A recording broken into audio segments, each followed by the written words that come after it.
Hello again, Caesar here from Caesar in the Woods, and this is back-to-back episode 2, part 2, and the topic is going to be the price of backpacking.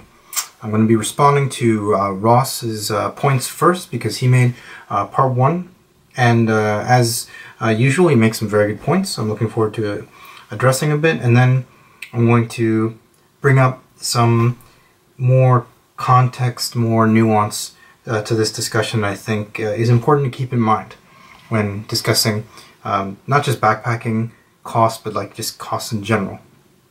But yeah, let's get to Ross's points. First of all, he talks about something that I'm intimately familiar with, which is Army surplus gear.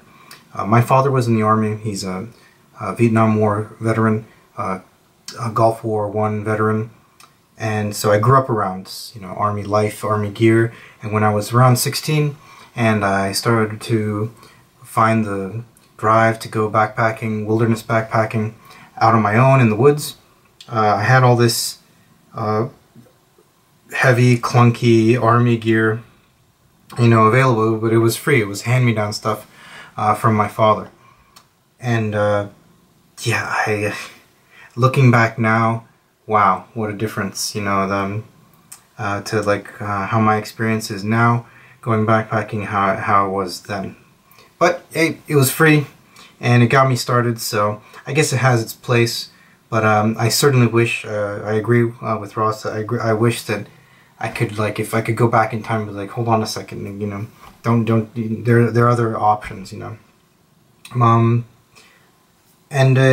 guess if you are interested in just backpacking on occasion, like once, twice a year or something, and you're not looking to go very far or do very much. And what I mean by that is, like say car camping, which is nothing wrong with car camping. I really like to go car camping with my family, for example. It can be a lot of fun and relaxing.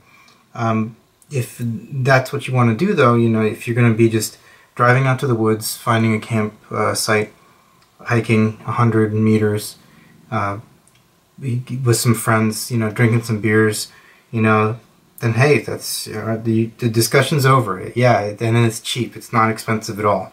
It doesn't need to be, at least. So ask yourself kind of like what you need, and yeah, that's good to ask. But also, what kind of backpacker are you, and what do you want to do? If you decide, yeah, I want to spend a good amount of time backpacking, or I want to go on a longer trip, or do it more often, or whatever, sleeping gear, I think, is paramount. Getting a good night's rest, staying warm, is something that, is well worth it.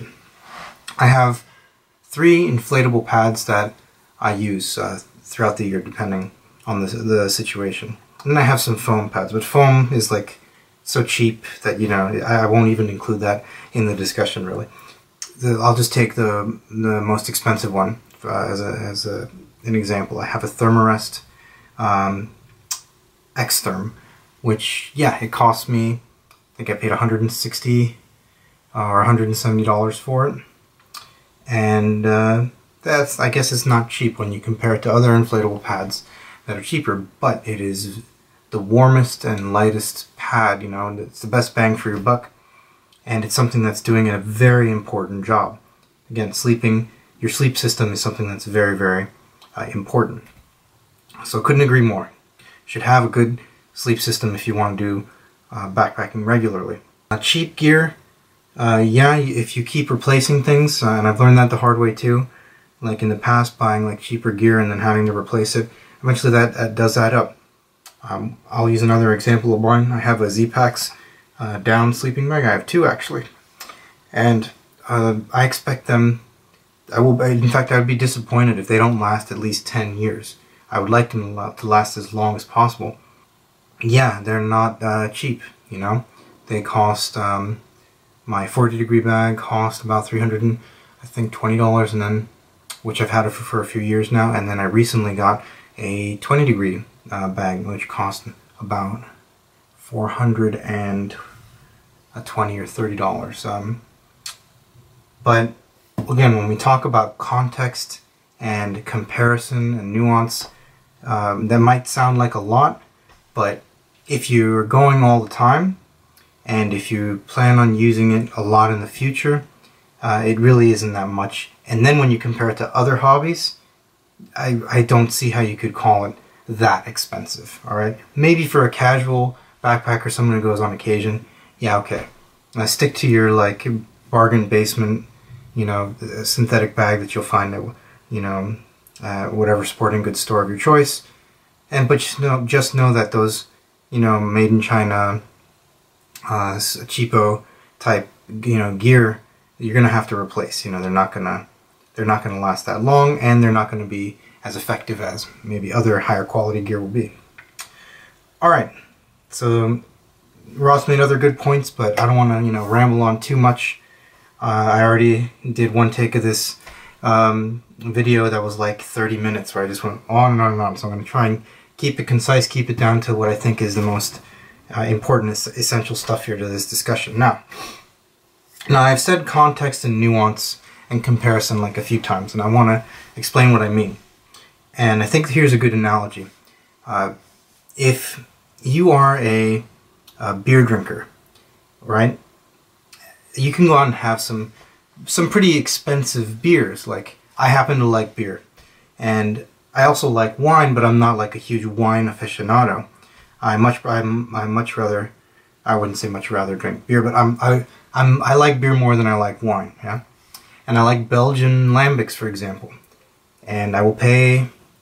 You know, I was at a pub not too long ago where I paid like over, I think it was like 10 or 12 bucks for like just one glass of this, you know, beer, draft, you know, Belgian handcrafted lambic beer or whatever, you know. And I guess you could say that's expensive, considering you could get like, I don't know, a can of cheapo beer for much less, yeah. But like the very best beers are not that far removed from like the cheaper beers. So for me, it's like, well, it's worth it to just pay a little more to get the, like, you know, the nicer type beers. Wine, on the other hand, is completely different. There's bottled wine. There are bottles of wine out there that cost thousands of dollars, right? You know, maybe even tens of thousands. I don't know, because I'm not a wine expert or anything, but I do know that there are bottles of wine out there, bottles of champagne that cost like thousands of dollars. I've not heard of any bottles of beer that cost that much, and if there are, if they exist, I don't want to buy them. I think backpacking is kind of like beer in this analogy, as opposed to like other things. And let's take, for example, a related hobby. Like, let's take skiing or hunting, right?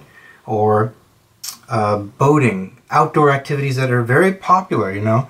There's all sorts of, there's many people that are into boating, kayaking, skiing, hunting, right? And more power to them, you know. I have nothing against those activities, but a kayak is a lot of money. A really nice shotgun is a lot of money. I actually, because I'm a fan of bushcraft, of course. I'm a big fan of Ross's and other bushcraft type or survival type bloggers, and there's one blogger, I was looking through his gear, and I noticed that he had, you know, a double barrel shotgun, and I don't know anything about shotguns or hunting really, but I decided I'm gonna just Google and see like how much can a shotgun cost. My mind was blown. Like, I didn't know that there's double barrel shotguns out there, like antique, fancy, you know, like handcrafted double barrel shotguns that cost $10,000, you know. So when it comes to like backpacking, right, and even ultralight backpacking, for some reason ultralight backpacking gets picked on as being very expensive because yeah, some of the gear can be expensive, like my sleeping bags, my Z-Pack sleeping bags. You could call them expensive, but at the same time, I think that there's other details that to the untrained eye you might not realize, because I've seen some bushcraft type people or survival type people, you know, on YouTube, and they have like the rugged canvas backpack that you could get at like a secondhand shop, you know, for cheap, for like 20 bucks or whatever. But inside that pack is like 3 or 4 knives, custom knives. Each of the knives costs like over $100 or more. There's some custom handmade knives out there that can cost like $500, right? So I think it's important to just kind of keep things into context, because to go back to my beer analogy, right? Like, I can go and buy one of the nicest beers, you know, in the world for not too much money. Just like I think, like my sleeping bags, yeah, they cost, you know, hundreds of dollars, but they to me are like the best sleeping bags that money can buy for what I do, for ultralight backpacking, for long distance hiking, right? Let's take this a step further, because I said earlier, like, it's not, you know, just backpacking. Look at other things. It's weird, there's a weird socially acceptable element in this discussion that I think shouldn't be overlooked. I get on a bus, I get on a tram, and I look around and I see people with these fancy phones. I'll show you my phone. It's just a cheapo, old type style phone, right? And actually I got for free, because my wife, when she like renewed our cell phone contract, they sent her this as like a backup phone for free as like a gift, and this is the phone that I use, right? But anyway, I don't know much about, you know, fancy cell phones, and I don't really care.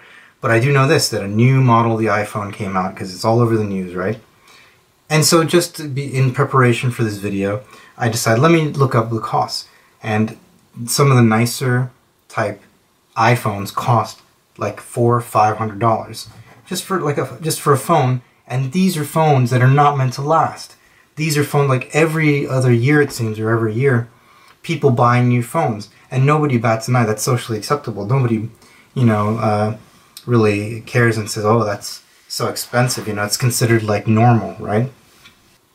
Yeah, one last thing that Ross wanted to know about, which was do-it-yourself gear. And that's actually often overlooked, and I think good option for many people. If you're looking to get into backpacking or ultralight backpacking, even, you can make your own gear, get into do-it-yourself, get into make your own gear, and save quite a lot of money. There are people that make their own down sleeping bags, and it's a fraction of the cost as what you would pay for new. Like, I personally don't have the time and skill and energy to put into making a, that's a big project, is making a down sleeping bag is a bigger project. So I just bought that new, you know, but I do have time for smaller things, you know, to save money. I've made my own alcohol stoves. I made my own summer sleeping bag out of, you know, synthetic material. There's a video on my channel you can check out where I talk about that. It cost me about 40 bucks for like a nice summertime, you know, sleeping bag. I've made a few articles of clothing. I even made my own backpack when I was new to ultralight, and I wanted to see if it could work, you know, I wanted to see how it felt. I made my own frameless pack out of like an old nylon duffel bag, you know. Yeah, there are many good options as far as like the do-it-yourself goes. So if you are strapped for cash and you want a backpack, you know, really shouldn't stop you. And not just do-it-yourself either. Like, one of my favorite shelters is a rain poncho, a poncho tarp that I have, and that cost me 45 bucks, and I bought it used online. So, and then used, of course, that's another thing. You can always buy gear used online. That should not be overlooked. As I mentioned in another video when I'm showing off some gear, I have a lot of used gear, including big things like tents and clothing, like, you know, down jackets and stuff, you know, that I've saved a lot of money on, because there are people who will buy like outdoor clothing as more of like a fashion statement, and then every year, every few years, they want to get the newer model and all that, and I'm not really interested in fashion or any of that. So, alright. Okay, real quick, I just want to kind of wrap things up. Been here editing the video, and trying to polish it and all that, and I realized that I think I should have wrapped it up. So here's just a quick kind of, you know, direct kind of answering of that question, like, how much does backpacking cost? And it's difficult to do that because everybody's going to have, you know, different wants, needs, and all that. So I would really ask yourself a lot of questions before you go out and outfit yourself with, you know, everything. If you're not going to go out that much, when it comes down to it, you know, then you can do fine with the cheapo gear. If you're going to go out a lot, if this is a lifelong hobby, then you know what, maybe you're going to want some of that nice gear to start if you think that like this is something you're going to be doing for a while. Keep in mind that people who are dedicated to whatever their art or craft or hobby, is, eventually, they are going to get like, really good stuff that they can enjoy their experience and improve their performance with. Think about elite level athletes, and I'm not saying I'm an elite level backpacker or anything like that, just as an example, like an elite level athlete. It would be rare to find, a black belt in a martial art with like the cheapest mats in their dojo, or like the crappiest, heavy bags or whatever. It would be weird to find a hockey player like, I know nothing about hockey, but like with the cheapest skates and the cheapest pads and the cheapest hockey sticks or whatever. And just pick whatever example of whatever sport, whatever activity, and the people that stick to it, the people that are the most dedicated and passionate about it, are gonna usually want high quality gear that's gonna last and make their experience and their performance overall better. So that's what it comes down to. I hope that is a more direct way of kind of answering the question. So that's my last little wrap up. So yeah, that's about it. Thanks again, Ross. Thanks for watching. I hope this was helpful, and look forward to more conversations in the future. I'm enjoying seeing some people commenting on my channel and Ross's channel and our blogs and all that. It's cool. Even if we just can reach out just to a few people, that I think that's pretty cool and in itself. So all right, yeah, take care. Goodbye.